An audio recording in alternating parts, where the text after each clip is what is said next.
Our other top story, we are hearing from a former utility worker who had a gun pulled on him by the same man the FBI threatened to kill the president. It happened years before Craig Robertson was actually shot by agents at his Provo home last week. KSL investigator Daniela Rivera joined us with more on the story you will only see right here tonight. Danny? Well, Mike and Deanie, Caden Taylor tells me he felt his life was in danger that day, but he changed jobs and forgot about it until Robertson's name surfaced in the news last week.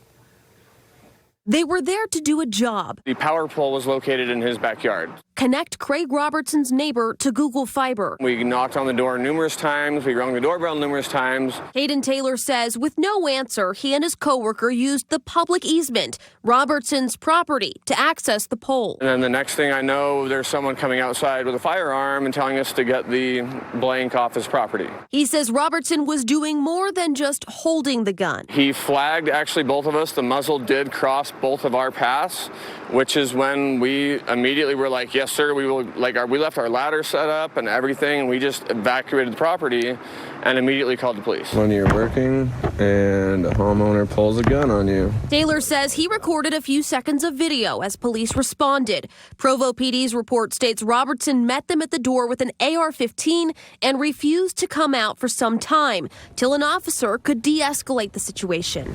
Dude's locked himself in his house. An unexpectedly scary day on the job. I've never climbed down a ladder faster in my life. But one he'd forgotten about until the recent news of Robertson's death. He'd been posting death threats on social media aimed at various public officials, FBI agents, and the President of the United States. The FBI says Robertson pointed a gun at agents who were trying to arrest him ahead of last week's presidential visit. Come to find out, it's the same person I dealt with 5 years ago. 5 years ago, another scene in this neighborhood, one that didn't end in violence or any charges.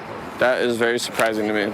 For brandishing a firearm, I am very surprised that he didn't get anything from that. In Utah, drawing or brandishing a weapon in front of multiple people in an angry and threatening manner is a Class A misdemeanor. But Utah County prosecutors tell us this evening because Robertson was on his own property and told police that he thought the men were trespassing, they didn't think a jury would convict. Mike? Fortunate nothing happened above what happened there. Like he said, just lucky to be alive, right? Considering how things ended in this last case. Danielle, thank you. Appreciate it.